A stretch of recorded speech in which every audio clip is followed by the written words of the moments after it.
રાજકોટમાં સામાજિક અગ્રણી પુરુષોત્તમ પીપળિયાની ફરી વિવાદિત પોસ્ટ। ફેસબુકમાં પીપળિયાએ સોશિયલ મીડિયા પર પોસ્ટ કરી ધીરેન્દ્ર કૃષ્ણ શાસ્ત્રી કે બાબા બાગેશ્વર કે દિવ્ય દરબારનું નામ લીધા વગર વેદક પોસ્ટ।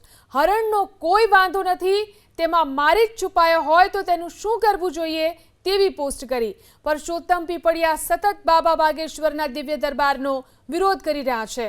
રેસકોર્સ ખાતે યોજાઈ રહેલી સનાતન સેતુ હનુમંત કથાનો આજે બીજો દિવસ છે। આવતીકાલે અંતિમ દિવસે બાબા બાગેશ્વરનો દિવ્ય દરબાર લાગવાનો છે। ખુદ ધીરેન્દ્ર કૃષ્ણ શાસ્ત્રીએ દિવ્ય દરબારની જાહેરાત કરી છે।